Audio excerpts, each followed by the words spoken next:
Well, hello, I'm DBJ. Today we're going to talk about forks and spoons. For those who don't know, this is a live stream that I do Monday through Friday. Fridays I reserve for ECLIPSE phase, for post-human, transhumanist thoughts and theories, but more specifically to go into the role-playing aspects of the ECLIPSE phase role-playing game, and any game in which you are members of the transhumanist society in the future. So today we're just going to talk about forks and spoons. A little bit of a strange title, but for anyone who gets it, I know you get it. But let me explain a little bit for those who may not really understand what I mean by forks and spoons. So let's go with the fork part, so we're not going to get too dirty yet. Forking or forks are a particular thing that is endemic of transhumanist theory, and that is the idea that the brain can be completely mapped and downloaded. You turn into something called an infomorph. You're a neural network that in the future we are able to copy all of the memories, all the dreams, all the emotions, essentially making a copy of you. That copy is considered a fork. And hey, Live and Let Dice, what's up? Forks are royal spoons. Their prongs are crowns. Yeah. So I think they're a little bit dirtier than that. But a fork is where, imagine yourself maybe laying down, or you're inside of a chair or a chamber or something, attaching something to the back of your head, maybe even attaching it to your cortical stack, which we've talked about before. It is your entire neural network is then copied, and then that other individual, that other copy becomes a fork. And this is where things become a little funky. We'll get into the different types of forks, mass forking, and that kind of thing. So, and of course, spooning, right? So the idea is that in the future, in our solar system, sometimes you need to get things done. And really, there's nobody else that you can trust other than yourself. So instead of the cost of physically traveling from, say, one of the moons of Saturn to Mars, or from Venus to Neptune, is too problematic. But what you could do is beam your brain, or a copy or facsimile thereof, have it arrive in the new location, maybe have it re-sleeved or have it sleeved into a morph body, have it perform a function there, and then come back. Now, that's kind of an extreme situation, but more logically, what happens is we really don't have enough hours in a day. And this is a perfect way to use yourself as a mode of getting things done. And so, although forking is, at least this part of culture in ECLIPSE phase, is kind of frowned upon, if it's done for like an hour or less, and it's really done for more of a corporate or commercial use, or public works use, or even security, it's not that big of a deal. So, for example, you might be a research scientist, you might be a security guard, you might be part of a special ops team, you might be part of private security for a very important dignitary, you may be a doctor, some kind of a nanosurgeon or something like that, and you need extra hands, you need extra eyes, you need to take time to think about something else, and your AI implant isn't quite able to handle it, and you need to be able to you only trust your own opinion, and you want someone with the same passion and motivation for what you desire. So making a fork is great. Live and Let Dice says this allows for all kinds of crazy GM plans, and this is my whole point. This is my whole point. Okay, so let me finish the description, and then we'll get into it. Right. So a fork comes in different levels. All right.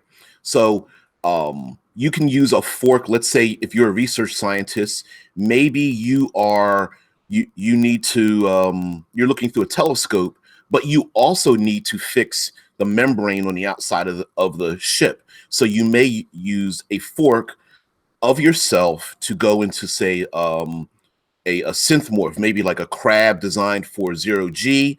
That zero G crab can then go out and fix the outer membrane of your research station while you still continue to do your work. Forks could also be used for security purposes. You're a bodyguard, but you also, so you have your biomorph because you want to fit into high society. You've got your dark suit and your dark glasses, but you also need to protect this important dignitary. Okay, I'm going to make two forks. One fork is going to just be an infomorph and be Overwatch. They're going to be in the digital realm, in the mesh, and they're just going to watch over the security system. And then I'm going to have my another fork inside of a synthetic body, and that synthetic body will like be big and armored and whatnot, and that'll be my backup. And all of us, which is me, as a copy of myself, are all working in tandem to protect this important dignitary. So you already, I know, Living Like Dice, I know you're chomping at the bit right now because you're where I'm at, right? You're always thinking about, this is so bad. Like you can play with this so much, and there's plenty of movies, books, comic books, graphic novels, hell, plays, and everything that are focused around this idea. So what if you think you're the primary individual, but you're just a fork? And in Eclipse phase, this is I did a video a long time ago called Beautiful Problems, where Eclipse phase can deal with things that no other or very few other role-playing games deal with. For example, the idea of identity. There's a possibility that the player character might be a copy and not know it. And then the reason behind why they don't know they are a copy of themselves. So, for example, the player character may think that they are a particular gender or a particular age or have a particular profession or have particular memories, but it could be possible that through an outside agent or even decided amongst themselves, amongst his or herself or itself, that through a mission or through safety or through corruption from radiation or any number of things, that the player character isn't the core personality, but is just a fragment of the personality, and that the real personality may still be out there. Maybe those real memories are being held. Maybe they did this because they found out some information and need to hide because someone knows who they are. Maybe they are a half Caucasian, half Asian woman special agent and decided to completely hide their identity and needed to eliminate anything that connected to them. So now they are an African American and East Indian male that's in construction or something and has no idea. Yeah, they have some of these special abilities. So of course I'm referring to the classic Arnold Schwarzenegger movie. Why did my brain just go? Oh, and of course the kind of updated version with Colin Farrell movie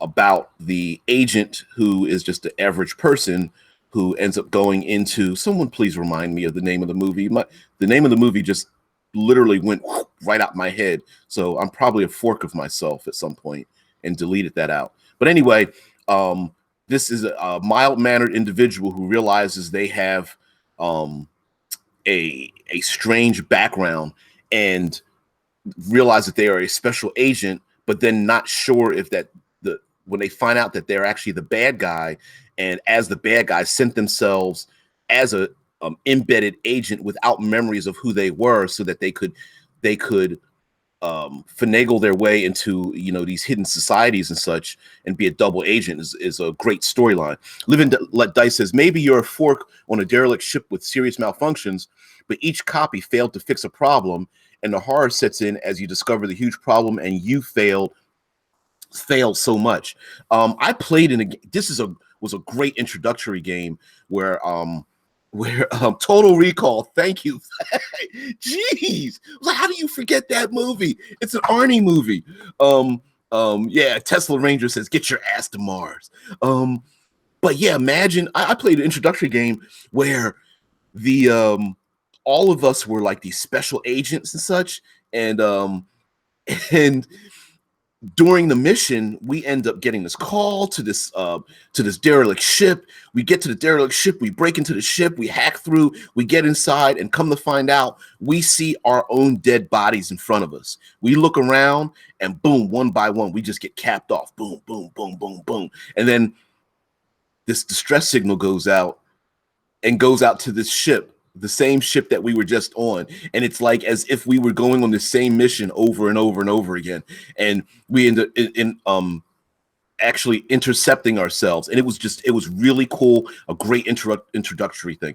Tesla Ranger says, we'll remember it for you wholesale, and here's the thing with forks, right? There are different types of forks. There's alpha forks, beta forks, delta forks, and gamma forks within the ECLIPSE phase setting, and of course those are just mnemonics. Those are just terms that you can use whether you intend to use them in your setting or not. Just like considering like what's called the muse in your brain, it's like the AI. You don't have to call it a muse. Every culture might call it something different, or even in your own game world. But an alpha fork is considered an exact duplicate of every neural pathway of the host individual. So literally an alpha fork is a complete copy of the mind. Side note, if you ever read through ECLIPSE phase, you'll notice they never talk about cloning, because those of us, we all know cloning involves far more things than just copying a person's body and they're an exact duplicate. That's not the case. You would need an exact duplicate of the mind and an exact biological duplicate of the body to create a clone of someone in the layman's classic sense. So, but getting back to forks, an alpha fork has all the memories, right? So there's a possibility like you might be an alpha fork and you remember becoming a fork, but there's no indication of who exactly is primary and secondary in your mind. Now here comes the legality part. If you create an alpha fork, especially there are many places that it's completely illegal or monitored or given a time standard to allow alpha forks to even exist in the first place. Sure, they can be used for interrogation purposes. So if a criminal is arrested, you can make a fork of their brain. The criminal is one place, but then you can use the mind and put it into an emulation or a VR tank and then interrogate them. Player characters the same thing could happen to player characters as well.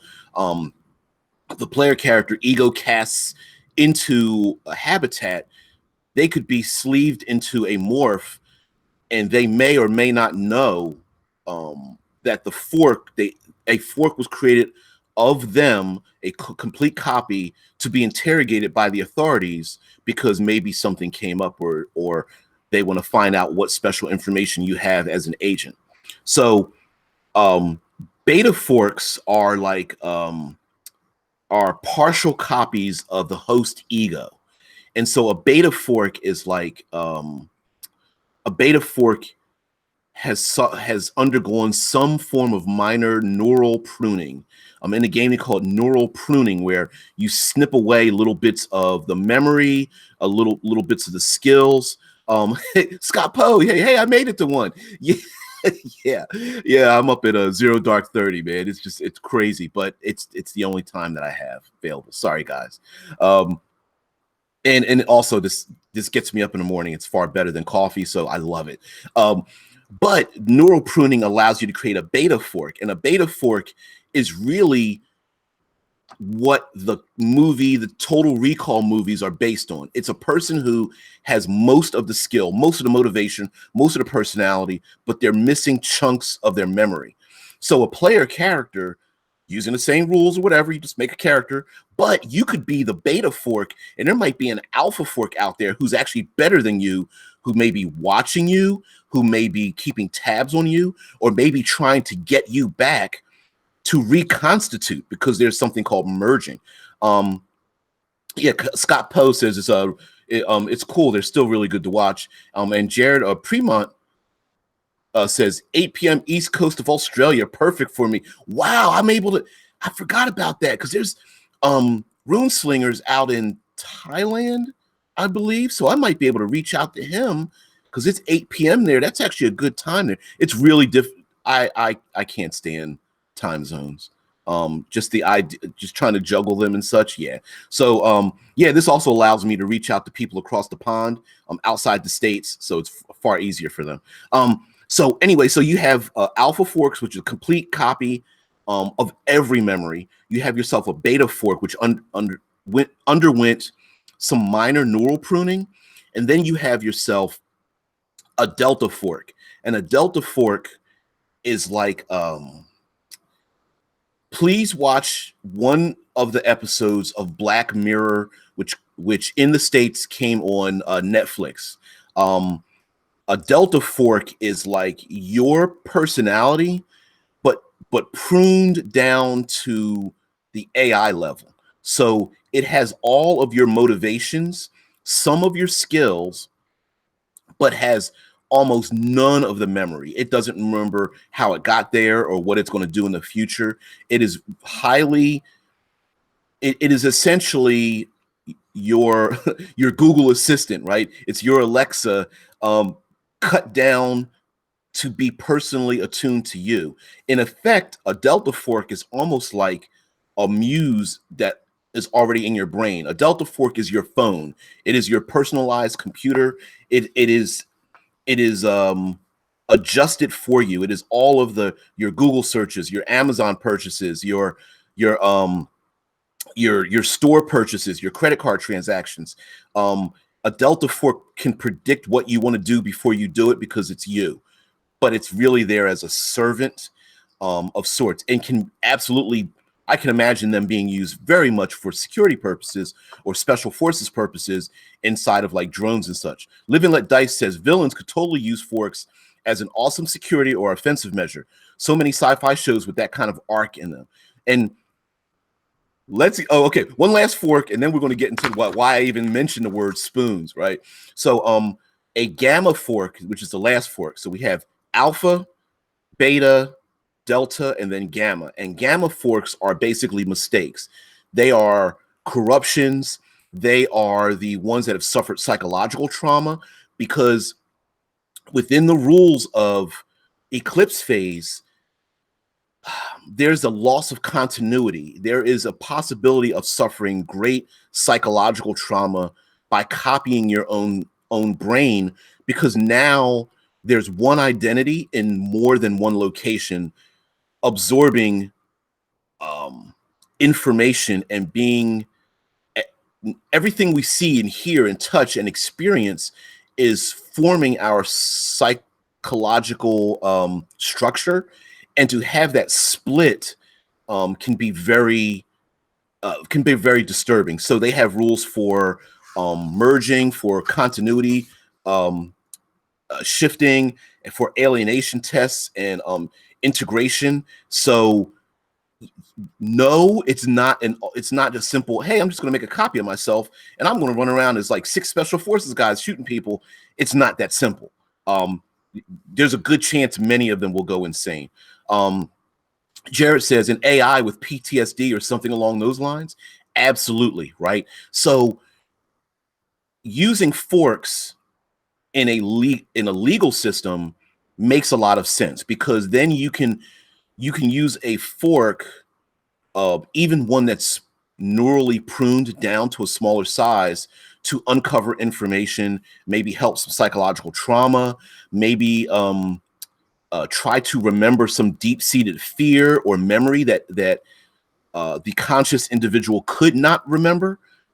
But it's so easy to go down a deep and dark path because you can copy a brain and torture the shit out of it over and over and over again. Um, Not necessarily needed in the physical world, but if you drop them in a VR world that's just a hellscape, you can split their skin open, and when they go insane, boop, turn it off, turn it right back on again. If you've seen Altered Carbon, the Netflix show, they do the exact same thing in there where someone is being strapped down in a chair, it's in a VR world, and they go to a corporation, and the corporation is just like, it's all white and clean and yeah, it's no big deal. But inside the VR world, it is brutal. And the person inside that controls it is just pulling out every torture device at all. Set the guy on fire. Oh, start it over again. Hey, split his skin open. Start it over again. Stick needles in the body. Start it over again. And the host person, the original personality, has no idea what's going on. Now imagine all of that torture and then reconstituting those, re-instancing all of those memories back into the host brain, and you can suffer so much psychological damage. Jared says, like accidentally capturing a bad moment in someone's life as opposed to their best. The AI only has the terrible experiences and ideas to draw from. Exactly. And not only could this be used, well, okay, we're coming up with great adventure hooks here, great ways to delve into this, because it could be used as a form of blackmail. So the individual could be used like you capture this bad moment, you make copies of it, and then you could say, hey, I've got a copy of this. Here's this thing you did. Sure, you think you deleted it out your brain, but we found it. You're walking around and you think you're innocent, but we know you're the bad guy that you are. I'm going to sell this on the black market unless you do what I tell you to. Or that information could then be instanced back into that person's memories who completely forgot about it. They don't remember doing these horrible things or suffering this horrible pain or suffering this horrible trauma. Maybe they when humanity fell, they remembered seeing their family die in front of them. They were killed in this horrible way, and they decide I'm going to delete this out of my brain, and I'm not going to experience this anymore. Well, maybe that deletion was part of another fork or what have you, and now that information can be used against them. Also, Jared says it's like when Facebook gives you one of those picture memory things you didn't ask for. Yeah, absolutely. And we're talking about forks, but we got to talk about spoons now, right? So we already live in a society where we are completely surrounded by people who are narcissists, who in a social media forum only want to see or hear or talk to or interact with people who are exactly on the exact same wavelength as them. They want to, it's the echo chamber idea that I only want to see people and interact with people and look at people that look and act and seem just like me. They dress like me, they talk like me. I don't want to see people who are darker or lighter or taller or shorter or have different political views or whatever. I just want to be around people that are just like me. Imagine a person who has the technology to duplicate themselves. Oh my goodness. Imagine that. Live and Let Dice says Facebook is mining alpha forks to make us all into gamma forks.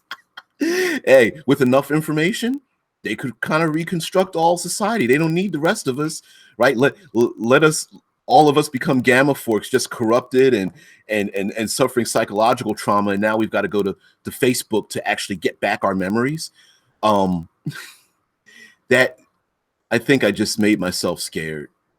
But yes, I mean, imagine if you will, a society where we all have these cortical stacks, and slowly and surely, our true memories are being recorded, but our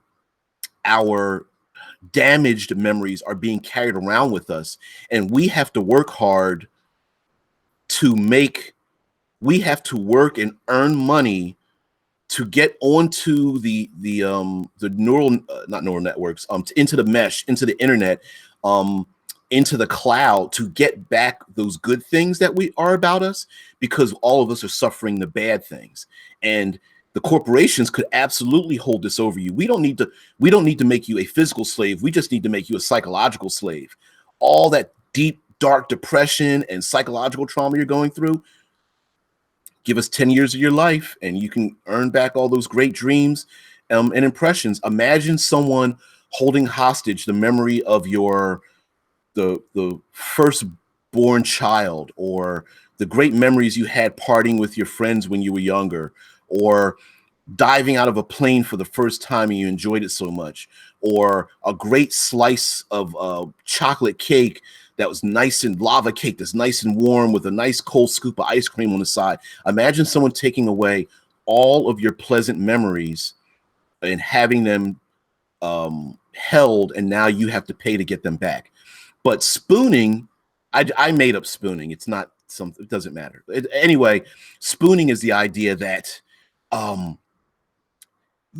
person creates forks of themselves, and then either within a VR world or a combination VR world and the physical world, sleeves them into other bodies, maybe the same gender, maybe mixed genders, or pleasure bots, or anything of that nature. And then they live and breathe, and maybe even, of course, they have some sexual intensity. Maybe they even breed amongst themselves. And so this person has forked themselves, and they're so much of a narcissist that they can only see themselves loving their own selves. Now, I'm sure those with the money and those of us, because I'll admit it, that at some point you probably will want to experiment with that, right?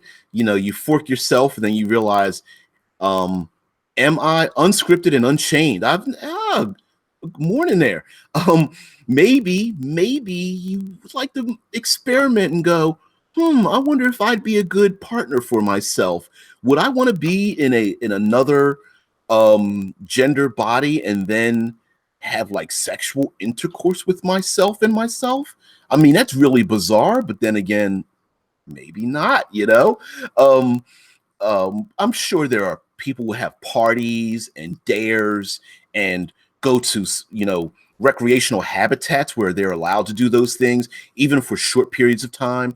Or maybe you're so busy trying in a terraforming mission on Mars, you really can't get away. So what you do is you make a fork of yourself, beam that fork to another habitat. That fork has a vacation. When the fork comes back and remerges, re-instances back into the main brain, you now have the memories of still working, as well as layered with the memories of being on vacation.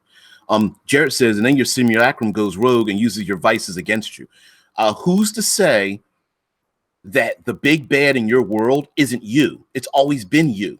It's this shadowy figure who always seems to predict what you're going to do when you do it, places temptations in front of you, and then realizes maybe you are the experiment. Maybe the main player character is the test, because the primary fork is out there trying to condition themselves or train themselves not to succumb to their vices or their evils, or their base desires or something.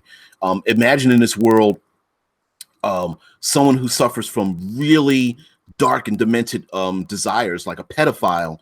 Pedophile could then make a fork of themselves and then attempt to get their desires pruned out of their memory, and then once that is accomplished, have their original memories deleted, or even set it up so that they can kill themselves, so that their primary personality lives without the desires for harming children.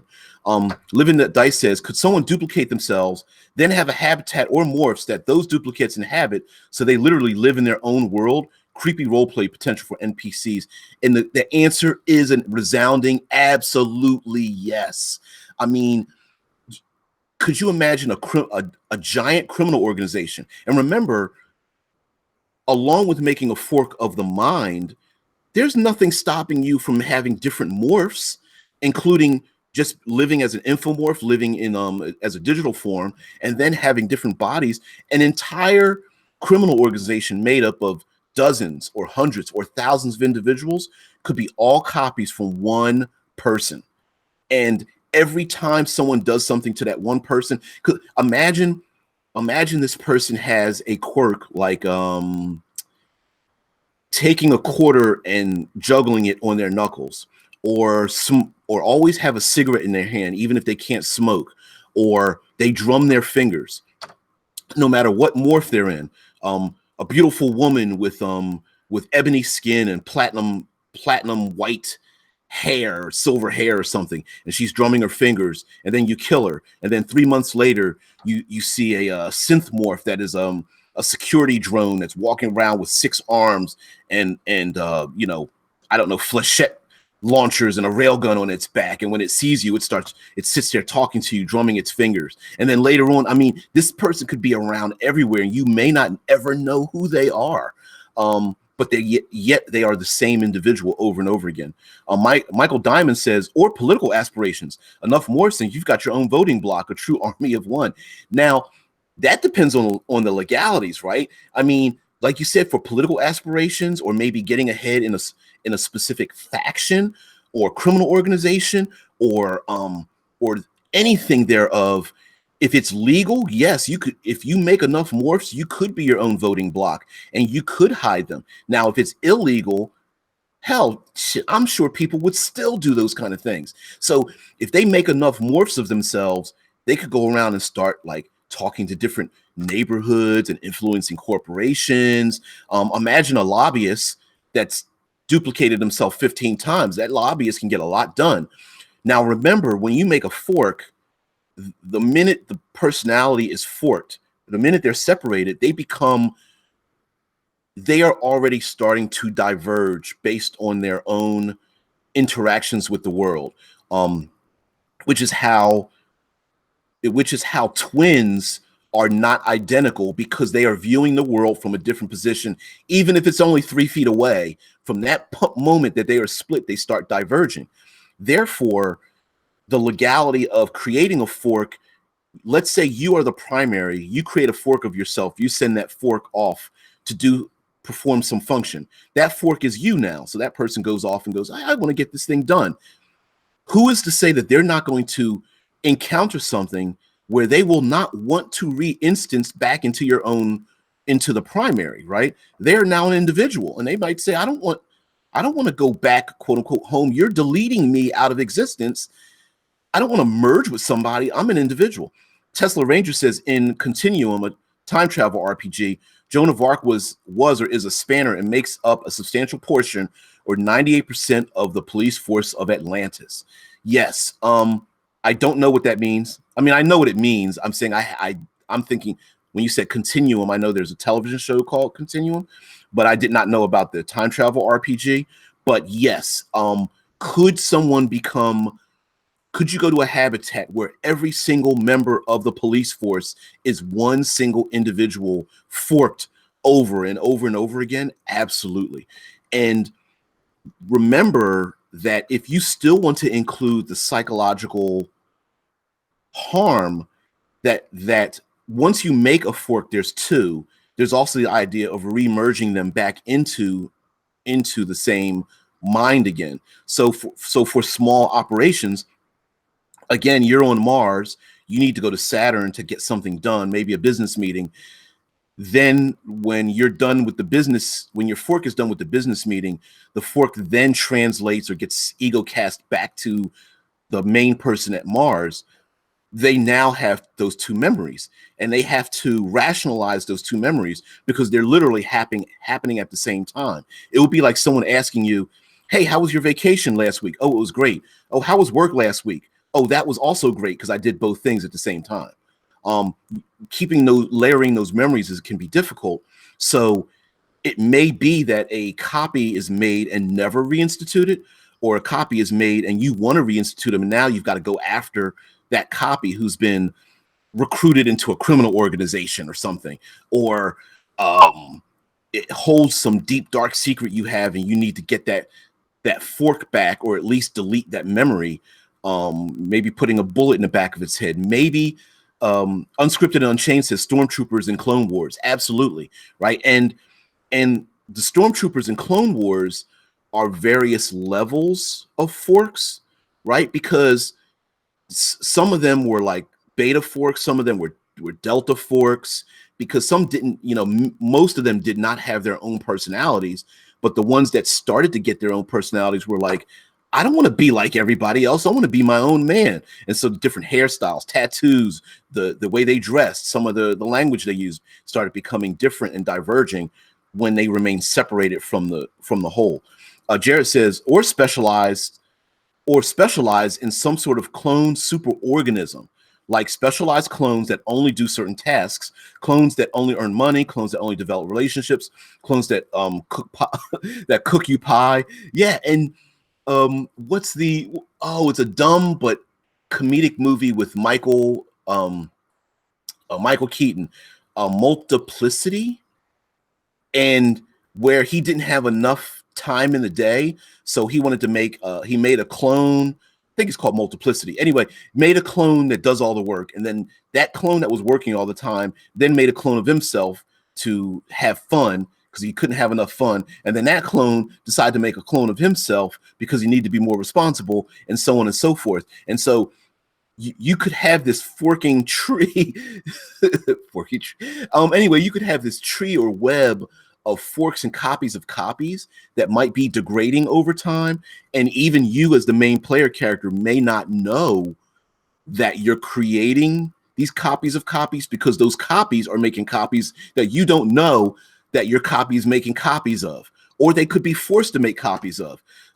You could have an entire gaming session campaign where every single individual in the campaign, all the player characters, are literally copies of each other. Like, all the player characters are literally just portions of the main whole, and now you're just going around. I believe the adventure Ego Hunter is based on the fact that all the player characters, so everyone picks a character, and each of those characters in different morphs, they all look different, are fragments of the same personality, and you are going after the remaining fragments, or maybe even the original personality that all of you are made of. That could be kind of different. So the idea also with forking and spooning is that here you have a person who creates their own little inbred kind of like sleeping with your cousin kind of like community, where everyone is on the same page, and they all look alike, or they all have the same weird strange habits that the rest of us look at, and we're just like, you know what, we need to flush you out in space. But who better than yourself to say, you know what, the things that you're doing, you're okay.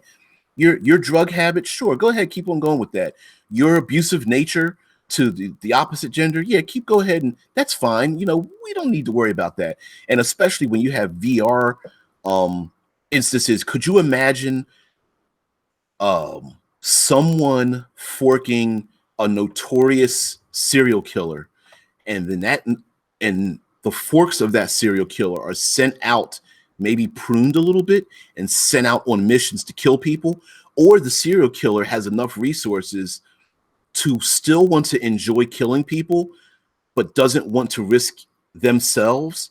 So they just create forks, ego cast them into morphs in other habitats to kill people, so that it could then bring back those memories and still live within those memories of harming and torturing and killing people, when no one knows where the original serial killer is. The serial killer just keeps making more and more copies, more and more forks of themselves, more Zoxes or something. Now, in the game GURPS from Steve Jackson Games, they don't call it forking, they call it Zoxing, Xoxing, like Xeroxing. And essentially it's the same thing, making a copy of the brain, either in total or partially.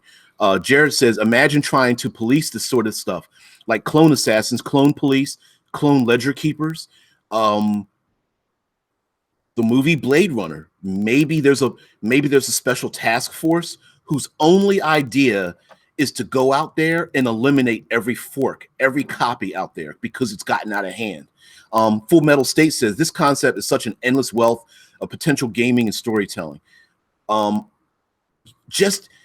having a special forces group whose only job it is to just kill forks. And remember, people have created relationships with these forks, right? You could have 3 forks on Mars and 2 in a habitat in orbit, and another one in Neptune, and 3 more, in an aerostat on Venus. Unscripted Unchained says reincarnation theme of Jack the Ripper. Right. I mean, you can go so far with this, where now you've got to hunt down these perpetrators who could be anyone in any body doing anything, and putting a bullet in the back of their head to blow out their cortical stack could mean making enemies of people who've, like, maybe one of the forks said, I don't want to be Jack the Ripper anymore. I just want to live my life. But here come the player characters with their gyrojet pistols and rail guns, and they blow a hole in the back of this person's head. Jared says, if someone murders your clone, can you sue them for murdering you? Okay, now here we go with the legalities based on where you come from, right? In the Jovians find forking to be completely illegal. A fork is a piece of property, so that's not murder at all. That's just destruction of property. You owe them 50, credits or something because you just destroyed a thumb drive. We don't care what kind of personality is in there. That's just property. But somewhere else, if you make 3 forks of yourself, are they real people and are they murder? And if you are a fork yourself, can you go after the other people for murdering yourself as a copy of yourself somewhere else? Sure. Could you do that? Absolutely. And because of the conflicting legalities in one hab or one planet, or maybe in the inner rim, the inner system, sure, you have every legal right to go after these people for what they did to you. But they may be on the outer rim. They're going, dude, deal with it. Whatever. Make another fork. It's not a big deal. Just because I kidnapped your fork, that's property, that's property that I've seen, so it's mine. So I can do anything I want to with your brain as long as it's in my computer system. Living Dice says, I think I got a cool idea for an NPC that is trying to produce the maximum number of forks possible and to experience as many pleasures as possible to merge and get a brief nirvana high. Of course, there's absolutely. Unscripted Unchained says Jovian from EVE Online. Yeah, that too. But yeah, could you imagine there are these people who are like abusing the ability to fork to experience all of life's pleasures. And some of those pleasures might be pain for other people. It could be experiencing death over and over again in weird and public places. This could be a form of artistic expression. Someone stands in front of a maglev train, someone jumps off of a building, someone starts to drink down acid and is smiling the entire time, someone sets themselves on fire, someone, goes into a vacuum room or whatever, or gets the pressure to explode their body at the bottom of the a methane ocean or whatever, and they constantly doing these things over and over again, but as an artistic expression of themselves, kind of like a suicide artist in many ways, right? Someone has suicidal tendencies but doesn't want to die, but wants to experience death, so they make forks of themselves to go out and die. Jared says, yeah, maybe the clones all share some sort of link, consciousness or communication. Yes, the technology within the Eclipse face setting is neutrinos communication. So a fork could be sent away.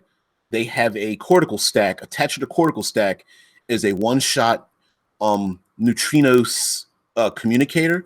And so if anything happens to them upon death, that consciousness is translated back.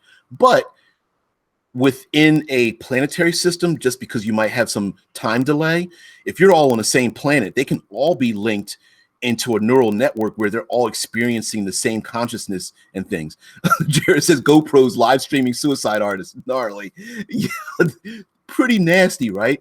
And then the suicide artist does these suicides, and then they sell that on the black market into VR streams because people love what the artist is doing and they collect them and they have them, even though there's a chance of suffering some psychological harm. Just like, modern day drugs, right? Except this is more of a digital drug where maybe people are addicted to the high of this individual going through these elaborate ways to kill themselves, but they may not have the psychological strength to suffer these deaths over and over again. Also, you could have, let's talk about terrorism, right? A terrorist could be constructed of an army of one. A terrorist could literally strap on themselves small nukes, von Neumann nanotech machines, all kinds of neural pathway destruction. We have ourselves the Titan infection, and one terrorist could keep forking themselves to go after a corporation or the public over and over and over again.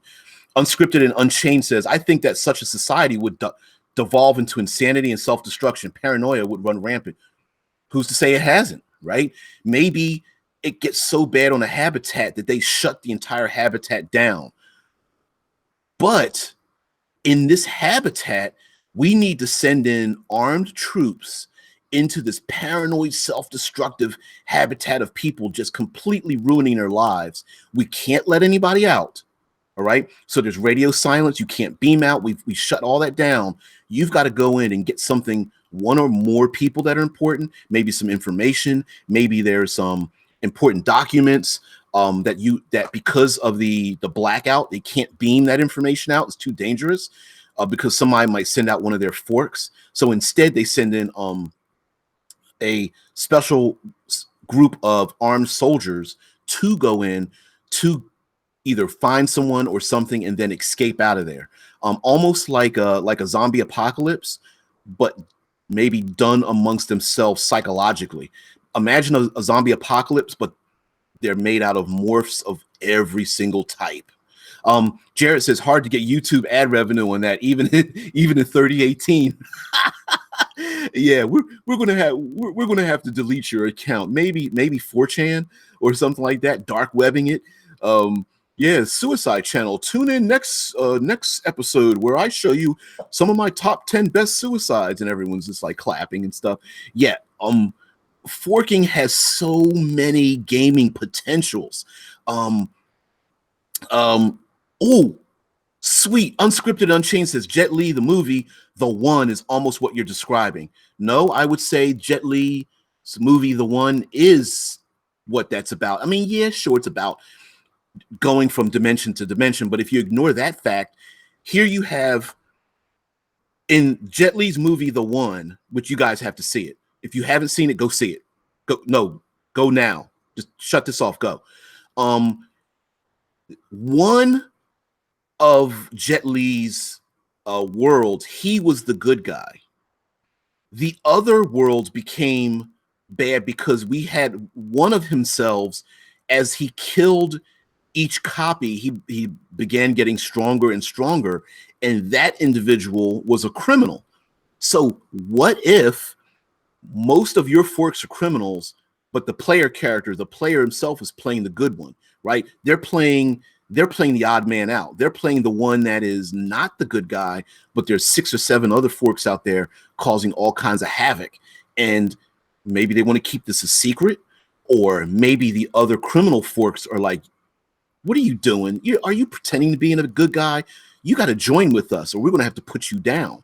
So there's every possibility. And getting more back into the game mastering and role-playing part of this, what I love about Eclipse Phase is that this is the very strange, weird thing to play with that most games essentially tell you don't have any ability to mess with.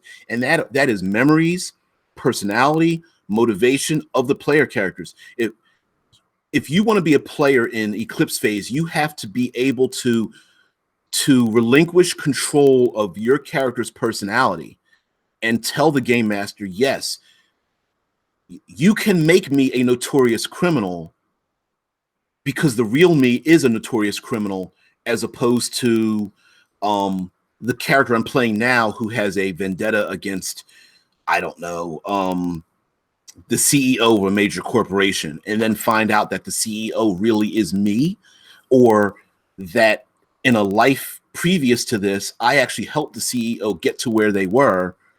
And then that CEO had me put down, but I made a fork of myself knowing that I might be assassinated one day. And then now imagine, okay, let's go even further.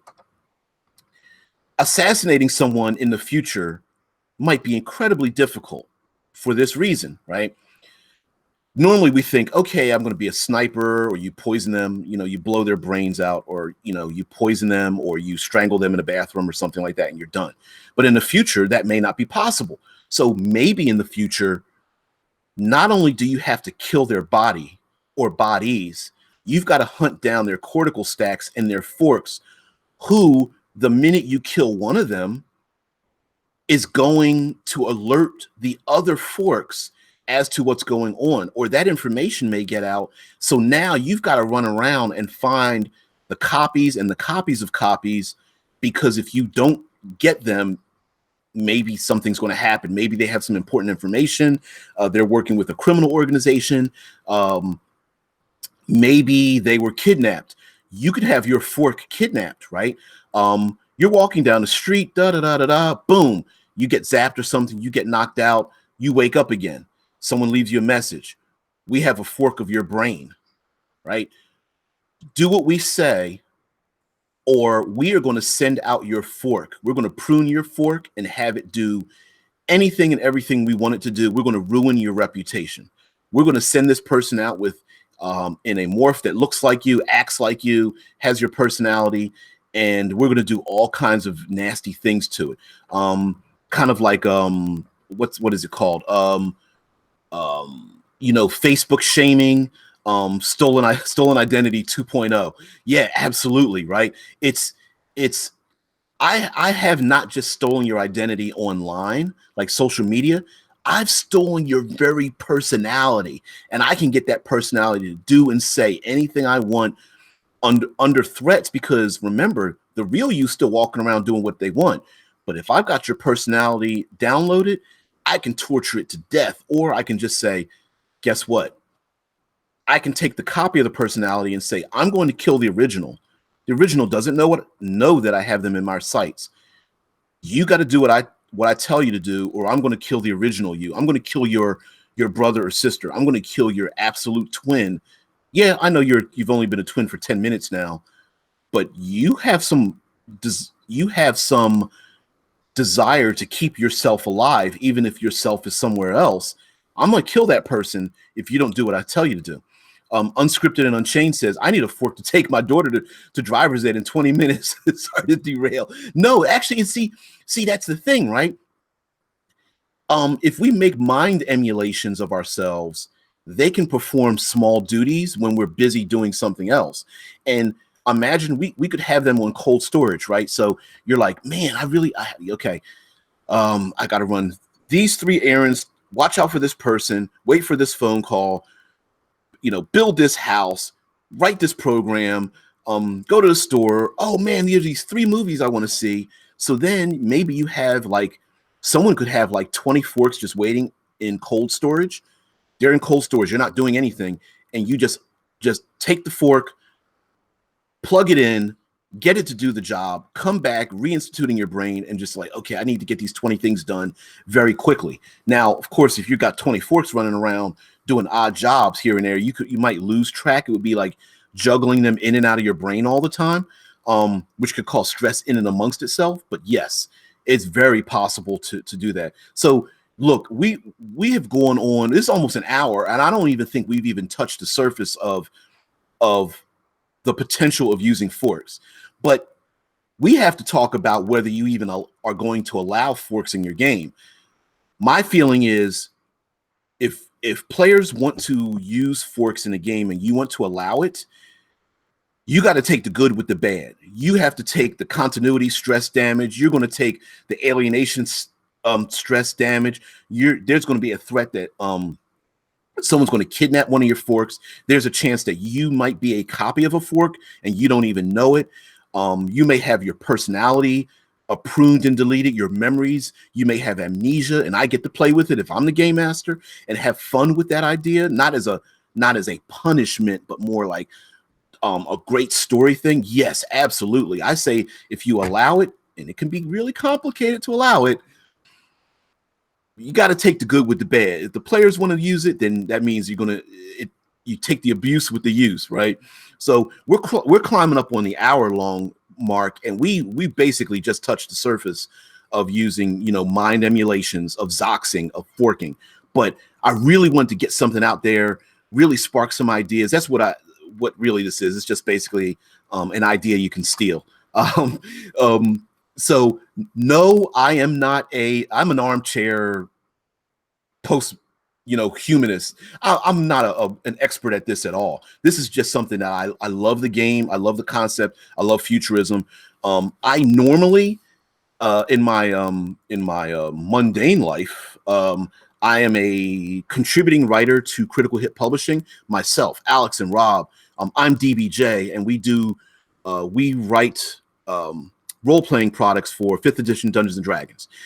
We have a number of things coming out. My baby, my thing, how so precious is the cinematic environs, because I consider myself to be a self-appointed third pillarist, and I love using the third pillar of exploration. Yes, you got combat, you have social interactions, but I love that third pillar of exploration, using the environment, especially when you can make excellent movie scenes. So I hate having combat on open flat plains. I love them in 0G. I love them underwater, on the back of trains, during floods, during earthquakes, torrential rainstorms, tossed on a violent sea, in fog, all kinds of like frozen lakes. Shit, my brain is getting complicated now just with all the things. Maybe the movie wasn't so good, but the second Matrix movie, that whole fight scene in and around and on the highway is exactly the kind of thing that I write about. So anyway, I'm DBJ. All the necessary links are below. So if you want to talk to me or join me or join us at Critical Hit Publishing, just join our Facebook group if you wish. If you want to check out what we do, we have things on DriveThruRPG, whether it's in print, PDF, or print on demand books. And I do a live stream 6 a.m. Eastern Standard Time, Monday through Friday. Although I call it daily deep diving, because I might not be able to hit that 6 a.m. mark every day, especially holidays and things like that. So yes, you can find me there. All of you who are watching this, thank you very much. You guys can leave now, because this is my commercial time. So thank you for joining me. I'm DBJ. I love Eclipse Phase, although I don't get to hear from. And Jared says, "Good to hear from you, DBJ." Yeah, a great live broadcast. Thank you, Unscripted Unchained. I specifically for Eclipse Phase, and on the Eclipse Phase Facebook group, I will be coming in every Friday, because it's my love. I don't own any stock in Eclipse Phase or what the hell. I know they're coming out with a second edition. If you guys have any information about that, please send me any of those things. And shit, throw me some ideas and things you want to talk about as well.